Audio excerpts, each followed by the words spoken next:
During a visit to Amadon Street in Ekose community, one local government area, the Edo State Public Property Protection Committee discovers that a petition alleging the sale of part of a road is linked to an existing borrow pit excavated years ago during road construction.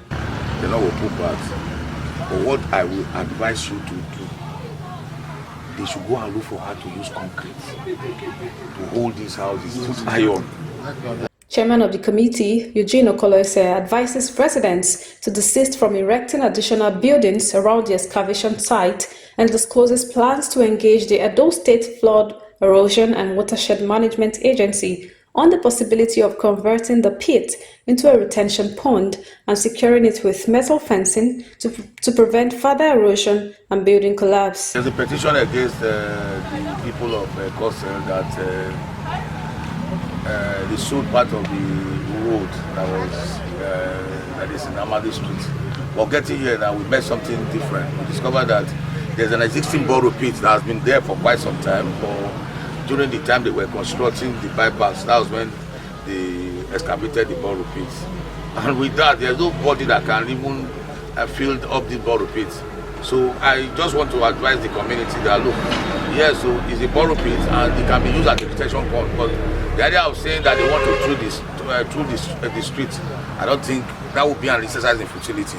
An elder in the community, Clifford Osesefin, welcomes the proposal, noting that residents will work with relevant authorities to prevent further caving in around the borrow pit. It's a welcome development because right from the time when this road was being constructed, so that was when this borrow pit was being dug in. So the sand they took here was the sand they used to fill this road. It's not even only this place. If you even went further now, you can see there are more pits around this place. So there's no way the street can just come through. It's not possible. Even during the time when Surveyor came to this community to do survey for us. So this pit is already here. So they now divert.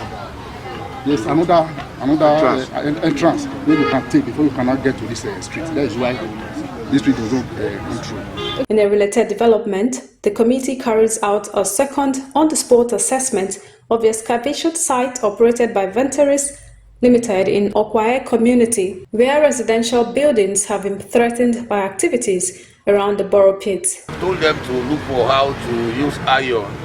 Then apart from the iron, they are going to use metal wire like we did in some of the borrow pits to put a fence so that somebody cannot, jump into it unknowingly. And then they look for how to fortify the side of the borrow pit so that it will not, because these houses that are here now, with the way things are going, before we know it, the houses will collapse inside the borrow pit.